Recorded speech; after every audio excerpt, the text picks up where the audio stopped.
Hey everybody, what up? It is Scuff D here. I'm gonna take a little quick video today to kind of break out from the Legion by Legion card pool, but just kind of talking about Fulgrim today. That's what we're going to be doing. So let's get into it. So I've just done just a few days ago, did the Emperor's Children 3rd Legion card by card breakdown.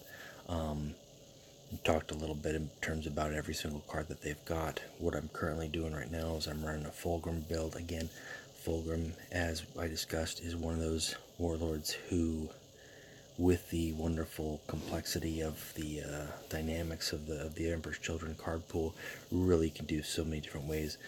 This is the current build that I'm running, and we'll go ahead and show you, talk about some of the thought process behind it, and then play a game just to highlight it. Really quick, if you're not interested in bot games, I am going to play a bot game, and I'm only going to tell you why. I've already done my dailies, and for the first time, I'm in the top 50, so I really just don't want to mess around if I don't have to, and that doesn't mean that I'm not going to. Tomorrow I've got to play at least 5 more games to get those wins in, those dailies, but I like that where that's sitting. No number 1, no number 5, no number 10, but I'll take top 50. That's nice. So, coming at you from the top 50. So it is going to be a bot game, but hopefully, depending on how it goes, maybe 1 or 2 bot games to kind of highlight and show how to play it, and the thought process in terms of lining up your cards. So let's take a look at the deck itself. Now this is a Fulgrim build. This is a Fulgrim-Changers build, but this isn't a Fulgrim Rush Changers build. There's a couple different ways to run with Fulgrim Changers. What you'll see that I don't have, and some people pack it, and you could clearly include it in this deck, is for the Emperor, which is that 3-cost card, Emperor's Children tactic that can reduce the cost of everything in your hand by 1. I don't include it because it's just, I've already got 12 tactics. Fulgrim himself can generate more tactics. I want to be able to have some troops to play, and I want the tactics that I have in the deck to be reliable to feed into other tactics. And while for the Emperor is great, if all I'm doing is reducing the cost of tactics that don't do enough in my hand and don't put troops on the table, then I'm not doing it well enough. I've tested it out, and with this build specifically, it just doesn't work. It's not as rewarding. You run too much in terms of it's either bust or not. With the random factor of the changers, it is still bust or not, but having more troops is a big deal. Sticking on that 4 cost, as you'll see, I've got 10 of the 30 cards. 1/3 of the deck is cost 4. That's the point where, turn 4 to turn 8, the deck really opens up, because even if I'm only dropping 2 cards, and usually it's more than that because I've got Tactical Brilliance, I've got some other cheaper infantry, some 2-drops in there, I've got Abandoned Supplies, which could reduce the cost of cards. In doing that, if I'm dropping 2, but I'm getting a massive benefit in terms of the jet bikes, who can become a perfection and a fast 5, or the Edgen squad doing a stun, which is sometimes very critical. At that 4, it's a good combo, even if you're only getting a 1 or 2 exchange out of it with the changers. If you're also getting an additional attack damage and or stun effect, that's pretty solid. So I can't look at the cards from this screen here, so we'll go through and we'll just take a look at them. So Tactical Brilliance, which you already see here, of course. I don't think there's any Emperor's Children deck where there's no reason not to run 2 of these, especially with a Changers build, because even just playing this card once the Changers are on the table not only gives me the next card reduced -2 so I can play another card, but that triggers the Changers ability. So if I play this and play this, I play the Changers and then play Tactical Brilliance and then play another card, I've triggered Changers twice, in addition to anything else that I've got on the table. Fastidian Infantry, they're a 1 cost, they're basic troop, but their backlash is kind of critical for getting cards in my hand. I don't necessarily want to throw them out there if I'm fighting a Korax, but I will. Sometimes I'll save them up there just in terms of just to feed into a Changers, because it's a 1-drop. It's really easy to feed into a Changers. But at the very least, if he goes into stealth mode by attacking these guys, I still get a card. It doesn't really negatively impact me because that's what I'm going to do with them anyway, so it's not a big deal. Sometimes it is nice to get these guys out there and get them boosted with an Unbreakable Focus, but they're a card draw. Like Tissue Divinatus again is another card draw. Do not play this card unless you're looking for that next edge, or you need to replenish a hand late game, or you're feeding into a Changers. It's not something that you just play casually. I don't like giving my opponent anything. I've mentioned it when I covered the Imperial card pool. It's great when my opponent plays that against me. I love it. I don't play it if I don't have to, but it is a 1 cost, and it does give me 2 cards, and sometimes I have to. That's a one that you have to be smart when you play it. Don't just throw it out there. Abandoned Supplies, drawing cards, reducing my cost by 2. So right there, that's 6 cards that are drawing cards. And while that doesn't seem like a whole lot, the point of any deck that is built around a combo. Tarvitz is another great example in terms of potential for comboing with Changers, because the nature of the Sons of Horus card pool can draw cards, but in any deck that is based around a combo, you want to draw cards as quickly as possible to get to those key cards that you need. Sometimes you'll see the same with a World Eaters deck who doesn't mind letting the opponent draw an extra card if they're going to be able to pull up their Argus or their Speeders or their Sweeping Advances, whatever it is that they need to pound face as quickly as possible. So that's the thought process. That's 6 cards there that are drawing me cards. Melgator, of course, is a staple. I don't think there's never going to be ever a reason where I'm not going to include this guy. And the fact that he's a 2 cost is an added boost. I love playing Melgator with the Changers on the field because it pulls up a target that I don't want the Changers to hit, and then it triggers the Changers, and then it gives me board control, and it does damage, and hey, profit. Severin Squad, this is my 2-drop that I go for. I don't go for the 2-drop that draws a card. I could, that is an option, and then that would give me 8 card drawing cards, but I prefer to have a 3/3 as opposed to a 2/2 on the table, and that's just my preference. That's the interchangeable difference between the two, but I just prefer that. I prefer to have my opponent force 2 actions, or at least burn a Seek and Destroy effect on it, rather than just throw out a 2/2 that they can get rid of without thought for the trade-off of a card. Acetin Squad, I've just got one of these guys. They're a good 3. If I can get him out before I get out the other 3 drops, minus Jubok, I'll put these out there because they've got the 4 health. So again, they're forcing at least a 2 action to get rid of them, and they've got a nice effect, tactic ability that you can just stick with. You don't have to run face with them. You just deal the 2 damage if you want it. They're a good go-to, and I would rather have a troop over another 3-drop tactic in this build. I could trim some tactics somewhere, but then you're building it differently. So this is just what I've got. You gotta have Goldstone Hunters. I've got 2 of them. You gotta have 2 of them. Why? Because I love gold, and these guys are gold. Look at that. Look at that card. The border's gold. The art's gold. It's gold, baby. Jubok. I wouldn't say he's a staple in every deck. 95% of the time you want to include him, but in this deck especially, because even though 90% of the time, and that's just a random percentage I like to throw out because it sounds good, but it's true, he's not going to last a turn. You throw him out there on turn 3 and your opponent kills him, but he gives you 1 card, and if he sticks around for longer than a turn, he gives you multiple cards. And having cards in hand, doesn't matter what they're getting from your opponent, they could be junk. Having more cards to play with, the Changers on the field or Changers dropping at the same time, is very beneficial. Just in terms of matchup, I mean, anytime you see Jubok, get rid of Jubok. But the best time that Jubok works, in my experience so far, is is either with World Eaters, Raven Guard, or another Emperor's Children, because all the cards in those decks that most people run are cheap, fast, and have an immediate effect, which simultaneously benefits what I've already got with this deck. So if I can get Jubok out, great. If I can get him to stay for another turn, even better.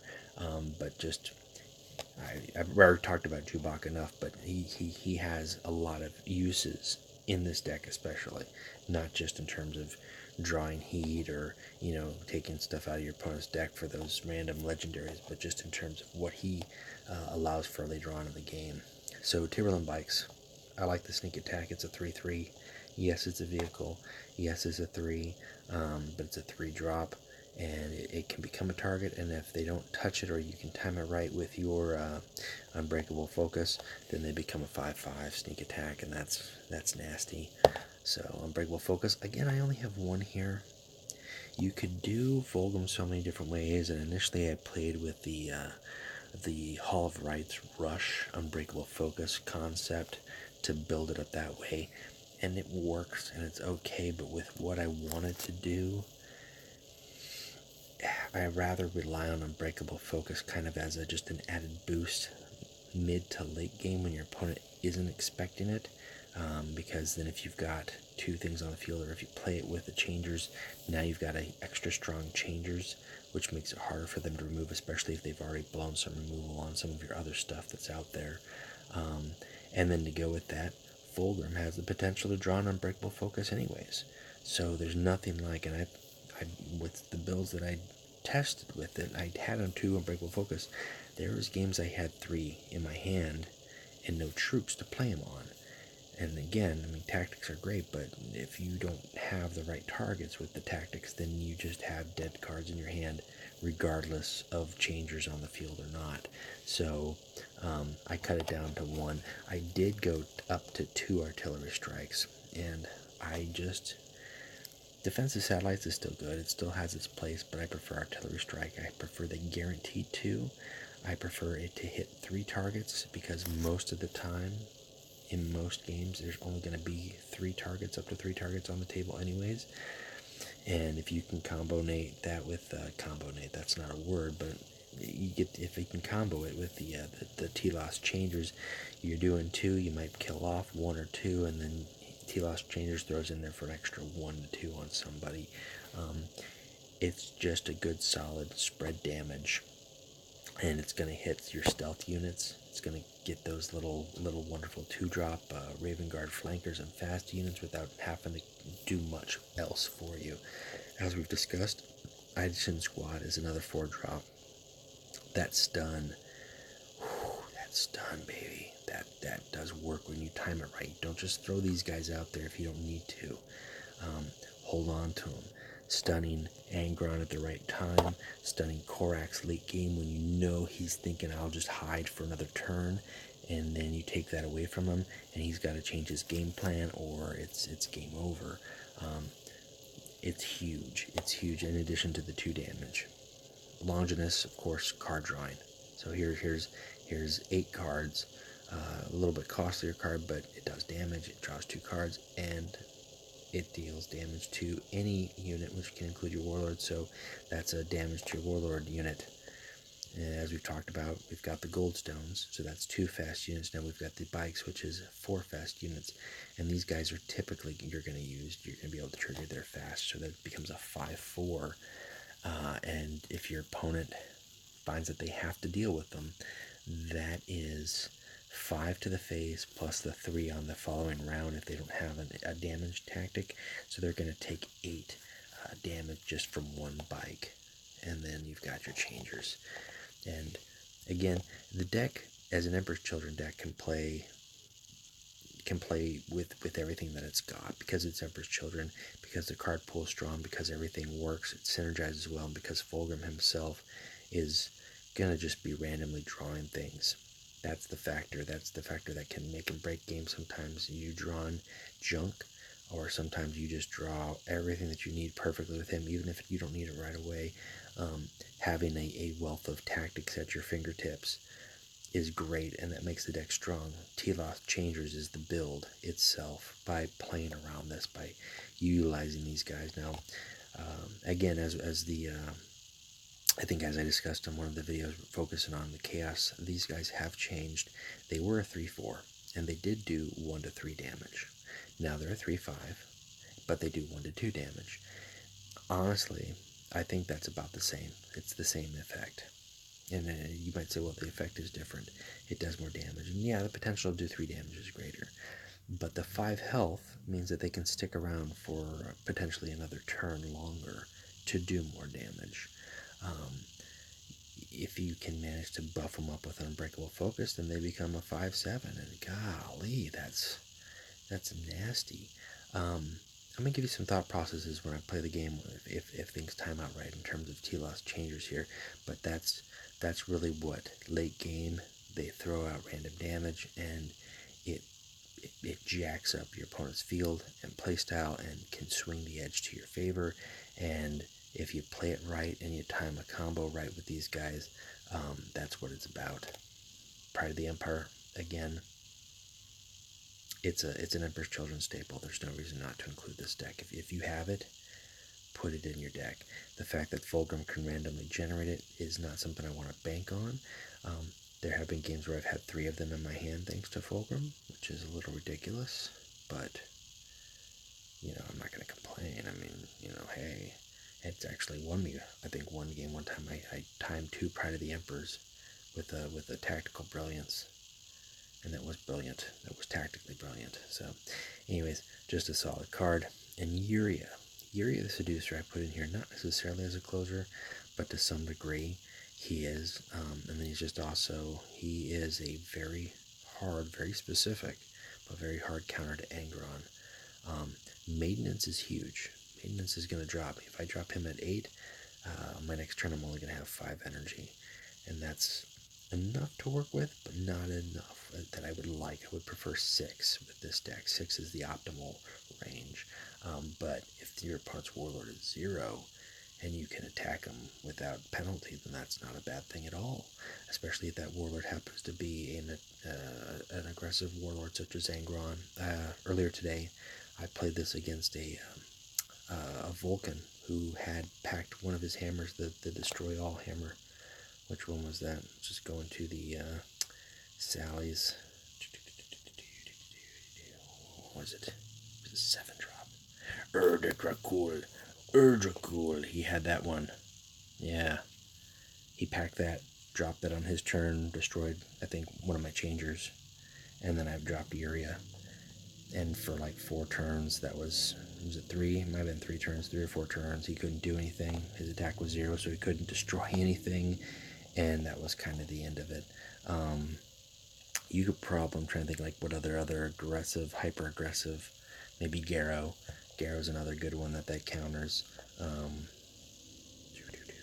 Okay, so not going to play it every time I have it, but he's kind of the pseudo closer and kind of the meta demon of choice at this point in time. So that's the deck. Let's just take one more last look at it. If you want to take a breakdown by the cost, it's that stage 1 through 4 is your turn drops. Again, 5 and 6 are low, but that's your optimal turn time. So we'll go ahead and play a game here. Again, this is against a bot. I'm not expecting it to be brilliant. It'd be really embarrassing if I lose, which can happen. It's Horus, okay. Fun. I'm not going to start with that in my hand. I'm going to keep that. Jubok. Okay, that's a good choice. I am arrived. I don't get to do this enough. I'm going to go ahead and play with the sound here with the voices. I apologize if it gets loud. We're just going to go fun with it.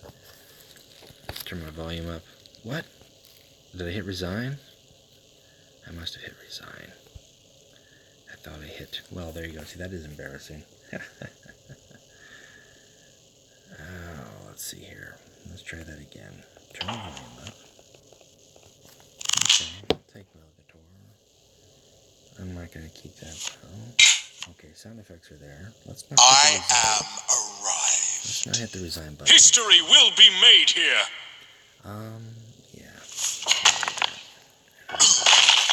Now, you don't normally have to attack with Fulgrim. You're never going to get his whispers off, but... Okay. Alright, so I get my cards. Ugh, this is looking ugly. Really?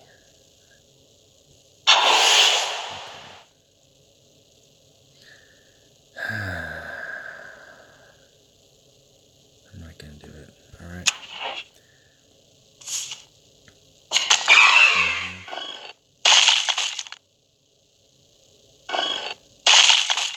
And with this Horus deck, he has the potential to hit his whispers if I let him sit around for too long with it, and I don't like it.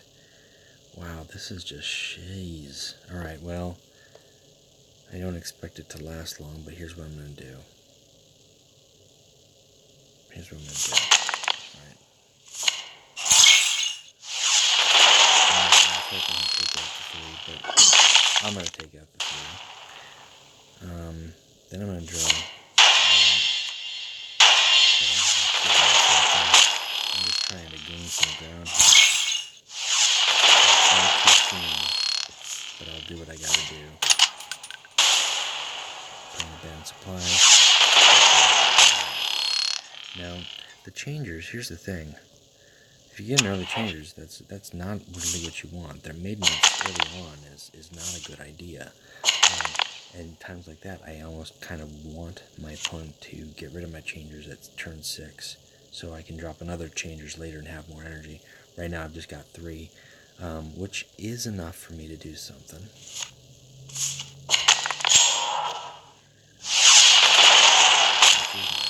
And I'll take it. And I'm just doing the face there because I know that this is going to hurt.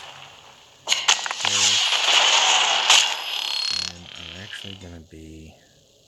It's turn 5, and the odds are very high that he's got a defensive satellites. Because it's a deck. Okay, see? Yeah, that's okay. That I don't mind. Here we go. Here we go. Alright, so Changers is okay, but if they die at this point, I'm okay with it. I need a little bit more energy to get with it. And now, I'm just swinging. I'm going to keep Chewbacca around just because I might be able to trigger that Unbreakable Focus my next turn.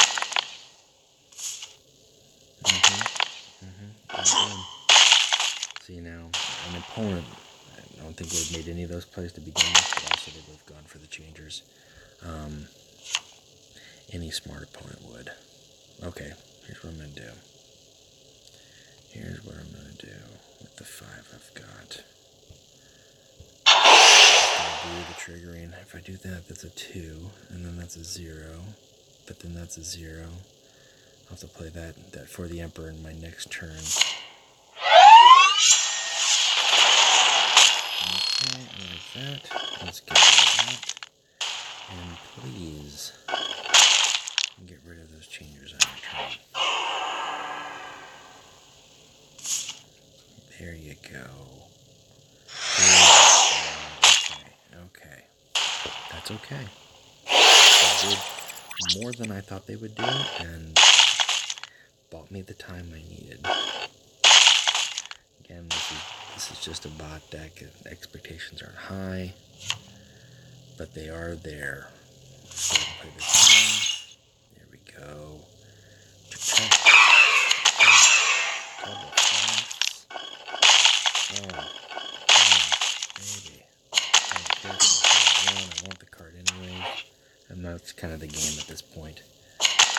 Yeah, it's too little too late, baby. I don't know why I'm calling the computer baby. That's kind of creepy. Do it. End it. End it with the facility inventory.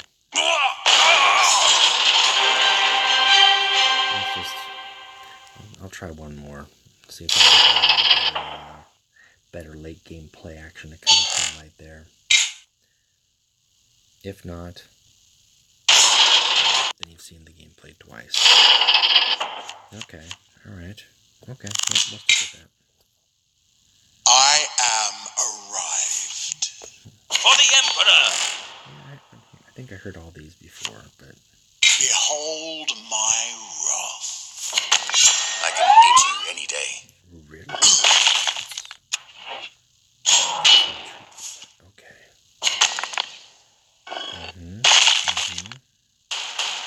Now, normally turn 3 I'd want to throw out that Jubok. I'm not going to. Well, yeah, what the heck. What the hey, I'll eat the 5. Okay.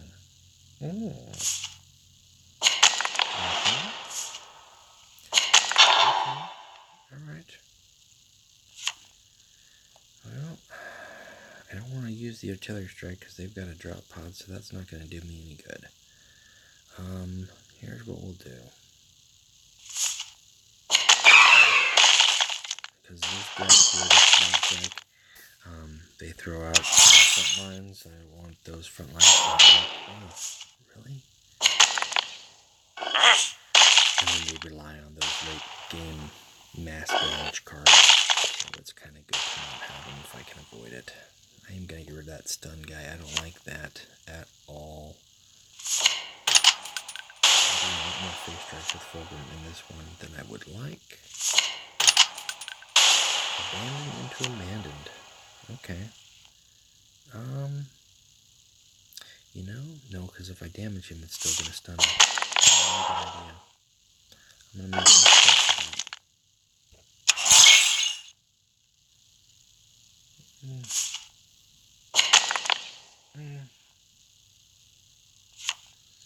Okay, so we've got the 4 and we've got a 6. I like it. There's only 2 of them on the table. And I could save it for later, but he's just going to get me more cards. I want that on the table. Okay, now we're seeing it. And this is, I mean, the computer could have killed Drew Box like 1, 2, 3 turns ago. The fact that it hasn't, not a good idea. This is also not a good idea. Sometimes I just get those games where the computer's like, just, even though it says hard, it's not. I should never have a full hand. Now that I've got a full hand, actually, I want to kind of there you go. He actually did something to him, and it was random. Ugh, see, that's what you don't want. Okay, so I've got to get rid of a couple cards here, which is not hard to do. I'm just going to do this. Bad idea.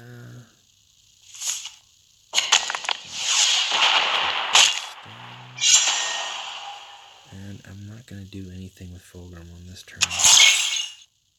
Oh, that's ugly. That's dumb.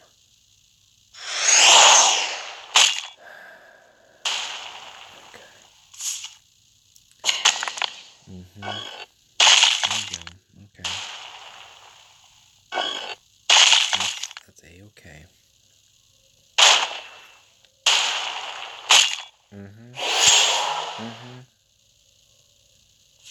There we go, and my hand's too full to deal with it, so I gotta empty that hand. Alright, here's what we do. First off,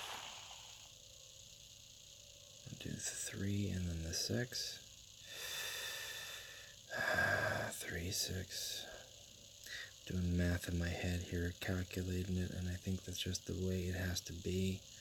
Not because I want it to be, because the way it's done. Card back in my hand. Okay, well that gives me a little bit more options. I'm dealing with it.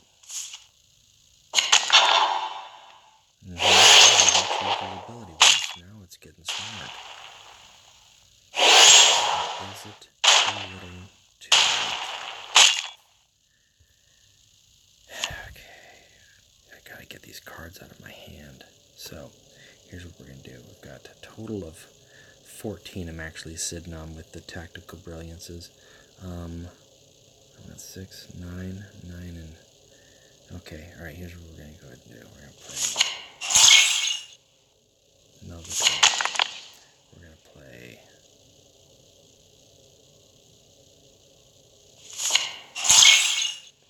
front one. I'm going to throw out these guys here. Still going to be gaining cards. Got some power stuff on the field. Still going to gain one spot flank cards. That's not a bad trade-off at all. I'll keep that for when he throws out his Punisher or his Chargers. Okay.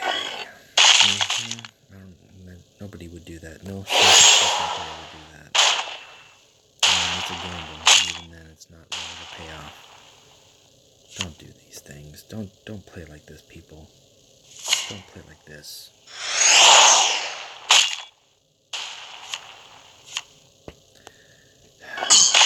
Looking for Fulgrim-Changers, and I will get them. No, not that 5. Hate when you do that.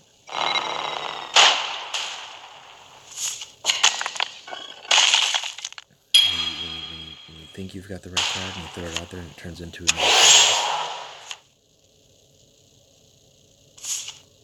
Nah, okay. Well, rather not. Now the clock ticks on me. I don't like it at all. I'll be honest with you. All I have to do is get him to 5. Alright, now can I stun him? Damn it. Too many cards in hand. Okay, alright, well I've got to get stun on. So 3, 6, 4. Now we can still win if you draw the Vengeful Spirit.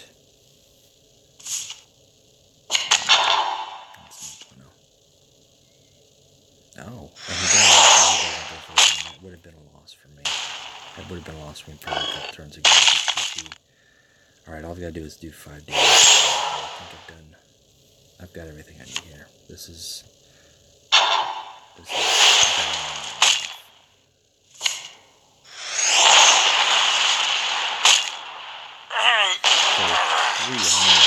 dead cards in my hand. Too many cards in my hand. And I mean, even with that, yeah, it's a bot. It wouldn't have worked in any other game. But also in any other game, I don't think the opponent would have had any of those cards for me to get. I don't think you'd ever see Punisher in ladder. But let's dissect this. So, with the Changers, how do you deal with the Changers deck specifically? Because there's a variety of different ways to do it. First and foremost, you could do Vincent 6 is a potential currently, because he buffs the health of troops, and the Raven Guard themselves have access to cheap troops as well as cheap Imperial troops. Having a board full of troops makes the impact of the Changers minimal. That's a first. That's one way to go. That's why I've got the fast units. That's why I've got the artillery strikes, and I don't let the board set up too much if I have to, so I can just have that Changer's effect constantly hitting the Warlord rather than pinging troops that I don't care about. That's one way to go about fighting that specific build. The second way, and it's not really a way, I mean, it's one card that I would recommend, and I've recommended it before. It needs to see a little bit more play, and you need to be able to protect it. But Shield Generator, no, that's a mechanical card, that's right. Shield Generator, that really shakes up that whole concept. The deck that I have was what, 10 tactics, 11 tactics, 12 tactics, in addition to the ones that Ferris is drawing, or Fulgrim is drawing. That's almost half the deck that I'm instantly increasing the cost of 2. Not only am I increasing the cost of 2 of it, the point of having the tactics is having them be cheap, so I can play like 3 or 4 of them. All of a sudden, my Tactical Brilliance, which is a 0 cost 2, I can't even play that for free to gain a boost. You have to protect it, and I've got it in my Salamanders deck. Only has a 1 of, at the time being, it could be a 2, but it's not. It doesn't affect every deck as much. Definitely affects the Emperor's Children, especially this build, the Teloth Changer build, because even playing for the Emperor doesn't impact it so much. It's shielded, and you get it behind a front line or 2, or you give it Survivor, or you increase the health of it with Vincent 6, and all of a sudden, that's target number 1, because your opponent can't do anything with it. I played a game, I want to say a week or 2 ago when I was running that deck, and they must have spent 3 turns attacking the shield generator, and I had it with Survive, and they had a full hand at that point of like 8 or 9 cards before they finally got rid of it, and then they could actually play their stuff. It makes a big difference. In this deck. So that's one way to do it, is jacking up the cost of it. Another thing to do, and it's iffy and it depends on your build, but if Teloth Changers is out early enough, and this is just a suggestion, and it depends on your mode, it depends on what you've got in your hand and how many cards your opponent has in his hand. That's key. If they've got 2 cards in their hand, and if they've got 1 card in their hand, it's the Whispers, so you're better off. But if they've got 3 cards in their hand, don't mentally go down this path. But if it's early enough in the game, turn 4, turn 5, and they played the Changers, which was not a good thing to do. If they did that, that's a sign of desperation, most likely, or inexperience. Leave them on there. I mean, ping them if you can, but just do more face damage or build up your board without focusing on those guys right away. Give them a turn. And I only say that because that maintenance cost drops their ability to throw too many more cards at you. Now that you have to keep in mind what they've already played. If they haven't played their tactical brilliances yet, and they've got those 3 cards, they could have 2 tactical brilliances. They could gain a 4th card with Fair Fulgrim's ability, and maybe that will be a tactical brilliance. It's hard to say, and that's why it's risky. But if they've gone too early and you don't give them enough fuel to drop more stuff to trigger the Changers, then they're not utilizing the Changers maximum efficiency, in which case that gives you time to build up board, which also diminishes the efficiency of the Changers. So it's a double strike at that point in time. That's a third way to do it. It's not the most reliable. Obviously, the most reliable is just get rid of those Changers right away. A lot of people throw Melgator down at the Changers. You can, if you can't deal with it, and if you feel that that's going to buy you the turn that you need. I have my general thought process on Melgator is this: use of Melgator on anything, not just the Changers. If the unit that I'm putting up in my opponent's hand has a fast, a rally, an end of turn, or an immediate ongoing effect, then I'm not doing anything to break that card, that card's flow. If it's a card that has a ability that has to be triggered, or that doesn't have fast and has got to wait for a turn, then it's more beneficial to throw it up on my opponent's hand. If you're putting Teloth Changers back in my hand, number 1, I don't have to worry about the maintenance cost on the following turn. Number 2, I can play them again and trigger it all over again, especially if I've got several other cards in my hand, because you don't know what I've got and it's all fairly cheap. That's not the smartest move. If you have no other options and you feel that that's the best way to go about it, or that's going to buy you the turn, then go for it. But I would suggest against it. That's just my experience, and that's just with this build. Again, there are decks who run a lot more 1s and 2s and 3s than I have 4s. And, depending on how you play and depending on the matchup, it could be a glass cannon. It could go off really fast. It could blow up. It could just falter terribly. You play too many cheap cards too soon, and then you've got a 0-card hand. And a 0-card hand with Changers is no good. And the Whispers doesn't count, but you need to have multiple cards in hand to gain the benefit. And if you're top decking a Changers deck, then you are playing it wrong, or you're in a bad spot, or you didn't build it right. So keep that in mind. Also, to go with that, another way to look at the changers, if you've got high health or if you've got frontline stuff, yes, I've got fast troops to help break that. I've got some direct damage all across the board. But if you can build up the frontline stuff, who generally have higher health without any impact, it mitigates the ability for the rest of my stuff to do it. You notice that I don't have the Agnaman, the 6-drop Emperor's Children Predator, which deals straight damage to the Warlord. I thought about putting that in there. I don't. The only main direct damage source that's not coming from my troops is Pride of the Emperor, Longinus, and then the Changers and the artillery strikes. So, granted, other builds have got Seek and Destroy, defensive satellites, whatever other little splash damage things that you can throw in there. Sometimes they pack stun because that's a cheap little. They can pack this little diversionary tactic, which is nothing like stunning an enemy for 1, and then especially if it's just your opponent's warlord, and then the Changers is pinging damage. That can happen. There's a lot of different ways within just this build to do it, and this is just my take on it. But I've been having good effect with it. I feel comfortable with it. I played Emperor's Children early on, and they haven't changed much, even with the new cards. If anything, if you'll note here, I think the only new cards I've got Artillery Strike in the deck, and that's an Abandoned Supplies. And I guess Lectitio Devonatus is technically a newer card. It was an event card. Does it have the expansion symbol on it? It does not. So, technically it's a set 1 card. But there you go. That's the thought process on it. That's the Changers build. That's the burst in damage. And sometimes it doesn't go all the way that you want it to. Sometimes you get a bunch of junk in your hand that you've got to wait a few turns before you can go off.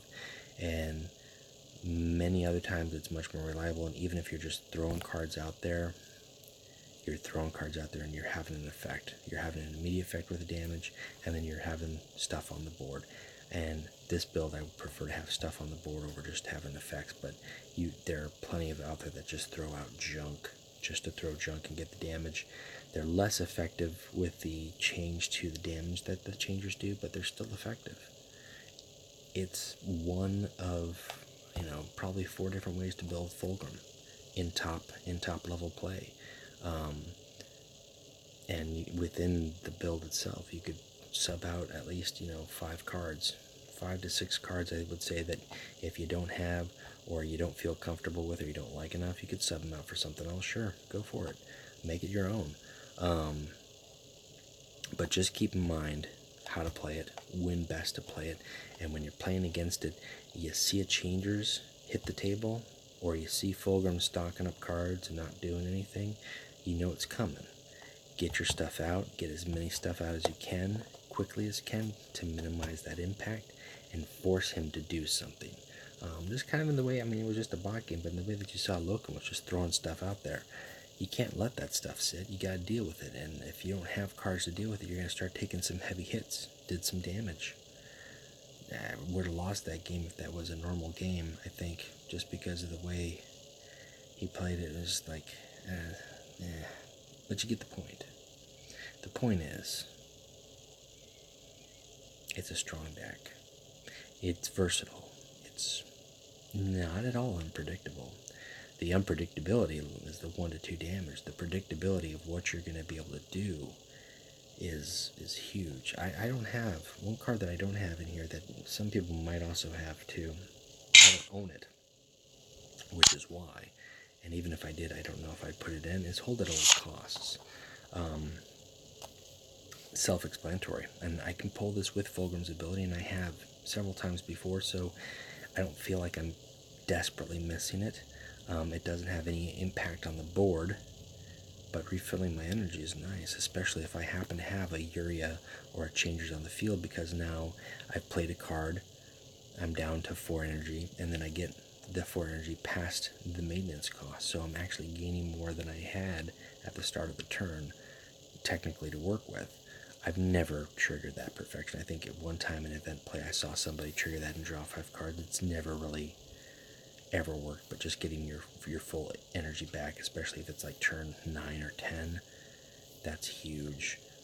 So if you have that, that's one of those cards that you could think about subbing in. I don't, and I'm not missing it terribly, but it's one way to improve it and one way to go from there. So anyways, that is Fulgrim. That's the Teloth-Changers build. That's just some thoughts on the play and the matchup. Keep it in mind in terms of how to play against it, in terms of what to expect against it, and maybe as the meta evolves and we see a few more cards that increase the cost of tactics, we'll see the reduction of decks like this, because there are other decks that can abuse Teloth-Changers in the other legions just the same. This just happens to be the Emperor's Children's build. Many of the keyed card drawing cards are neutral, so you can do it across the board and then just fill in the blanks with the other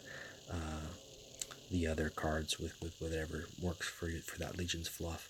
I would actually almost be dangerous to see a Raven Guard Teloth-Changers build. I don't know. They got a lot of cheap good stuff. That would be devastating. So maybe there's some stuff out there. Anyways, there you go. That's what I've got for you. Keeping it short. Sorry, no daily play. I've been there. I got 15 hours more to go. Playing it safe. That's it. That's for me. Thanks for watching. Keep playing Legions. Talk to you later.